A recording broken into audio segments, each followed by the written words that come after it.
Welcome back to Chamber Exchange, the TV show. I want to thank Bank Hometown for helping make the show happen. And we're here in our final segment of the show today. We have Jesse Mayo, who is the owner-operator of Nexus Property Management in Worcester. Jesse, welcome. Morning. Thank you for having me. Yeah, so maybe you could talk a little bit about Nexus Property Management, how long you've been in business and where you're located. Yeah, so we've been in business, so we're a franchise. My franchise has been in business since 2020. We actually opened up during the COVID. Pandemic, so it was an interesting time. I had to make a personal change in my life, so that was why I decided to start it then. But the actual business itself, Nexus, the parent company's been in business now for about 11 years. Mm-hmm. The parent company's down in Pawtucket, Rhode Island. My office is actually right up the street from here. We're on West Boylston and Mountain Road, so right. Greendale neighborhood. But we go about a 30-mile distance from our office in here in Worcester and manage, multifamily homes, full service. We do everything under the sun. We do maintenance. We do leasing. We work with owners that are going through the buying process of maybe purchasing their first investment property. We do the ugly stuff too, evictions, which are never really any fun, but we have clients that don't even live in the country, so we really do everything. Wow. So you're just, we get into some of those services, but you made a decision during 2020 during COVID. A lot of people, as we see kind of coming out of COVID, record numbers of small businesses being created, people creating new businesses. So was your background in property management prior to this, or was it just something you've always been interested in? That's a great question.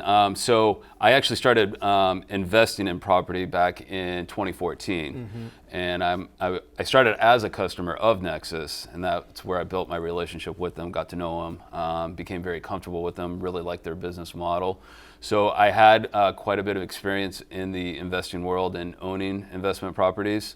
Had to make a change in my personal life. My kids all of a sudden had homeschool, and I needed to have a more flexible schedule. Right, so that was why I decided to start my own business. So I had quite a bit of experience, about 9 years of experience in the investing world. Had to make that little bit of a shift. There's a little bit of a difference between actually managing and owning, but for the most part, I had a pretty good grasp on what was going on. Yeah, so you have that credibility. Correct. So that you can, you're talking to prospective customers or existing customers, hey, I've been in your shoes trying to manage a property, while you've got your family and or, full-time job, and then trying to make sure you're meeting the needs of your tenants. So is it primarily residential? Do you also do commercial, industrial? And then we can kind of get into some of the services you mentioned. Yeah, so we're primarily residential. We'll do like a mixed unit building if it's mostly residential, maybe has like 1 or 2 commercial spots, but we won't do strictly commercial or industrial. So you're a property owner, you own a 3-family or multi-unit complex or building. Correct.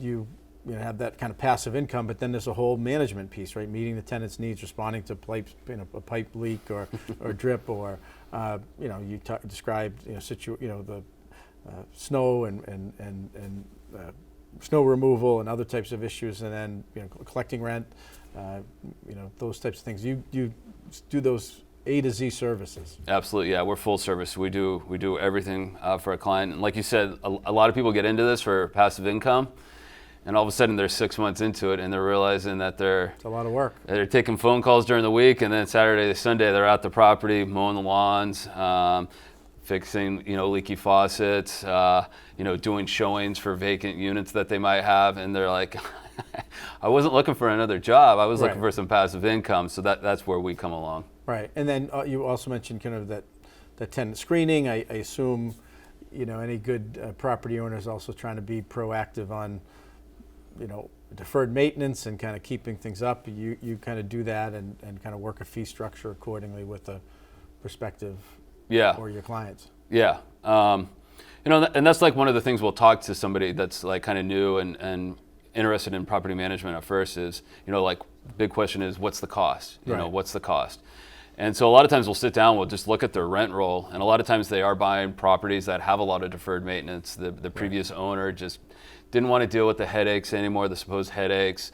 kept their rents low because they didn't want to take care of the maintenance. They were just burnt out on spending their weekends at the property. Right. So what happens is we'll go in, we'll take a look, let them know like what they should be getting in rent and what they are currently getting, and let them know that if you fix these properties, not only are you going to cover the expense of the property manager, but you're going to be making more at the end of the month. Right. So, there's going to be a little bit of that upfront cost, the deferred maintenance, but there's also a reason why they were able to pick up that property at such a discounted amount. So that's typically what we see, with the new owner buying a 3-family here in Worcester. Right, right.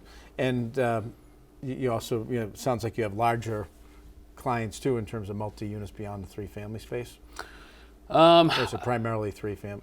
Primarily, we'll have owners that maybe own multiple multifamilies, but usually in that 3 to 6 unit type of neighborhood. Once you start getting into the really large 40 unit type of complexes, there's usually somebody that's maybe on staff. Property manager. Property manager, or even just a maintenance technician that's there. And you're getting into somebody that's doing it kind of full time, maybe has partners, and there's a managing partner that kind of almost does the property management because they own multiple buildings. Right.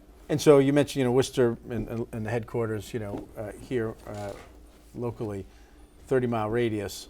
One of the things, in the larger conversation that's taking place in Massachusetts and every community is, issue of housing, reinvestment, needing new units, affordability. But one of the data points that came out is on one report that, Worcester had the 7th oldest housing stock in the country by some measures. And so the 3-family is a staple. It has been kind of that important foundational element in terms of providing housing and flexible for families and can rent, and people then own and then rent. What's this kind of some of the challenges you see in terms of this older housing stock, and as you go in and try to proactively manage them for customers? Yeah. The number one thing with them is that, they're tired homes, they've been there for a long time, they're 200 years old, there's just always going to be maintenance on them. And that's something we'll talk to a new prospective client about. Maybe you're looking at 2 different investments. You got one property and then another one that seems like it's the same property, but it's twice the amount. Well, you have one where there's a lot of potential equity to be made if you're willing to put in the work to get the deferred maintenance and all the maintenance that needs to be done on it caught up, or you have the one that's already all fixed up and isn't going to have a lot of maintenance over, the next 5 to 10 years.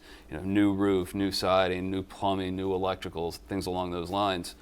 So, what do we see? We see a lot of the people that have that deferred maintenance need because they can kind of afford us a little bit easier than that person that bought that house that's twice as much, but there isn't a lot of maintenance, so it's a little bit more on cruise control. Right. So it really sounds like one of the things that a hallmark or makes Nexus and your franchise unique is that, and probably driven by your experience as an investor and property owner, you really try to be upfront and kind of have that, put all the issues on the table and develop a plan with them. Yeah, absolutely. The way our pricing system works too is we take a certain fee of the rent collected by the owner. Some of our competition will just do it based off the square footage of the building. So when we say that we take a percentage of the rent collected, if there's no rent coming in, we're not getting paid. So it's in our best interest to make sure that you have tenants in there that are paying when the unit becomes vacant, that we get it cleaned up and that we get it released as soon as possible.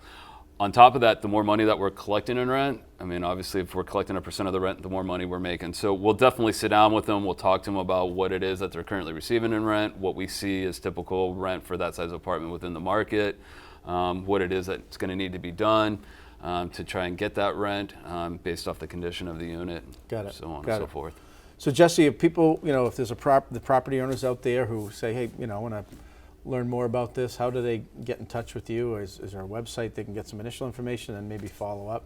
Yeah, so our website is nexuswor.com. It's nexuswor.com. We have a contact link on there. It'll just ask you for your email, your phone number, what types of questions you might have, and then we get back to you within 24 hours and hopefully set up a meeting in person, hopefully at the office, or maybe if you're looking at a property, we'll head out and take a look at the property that you may be looking at.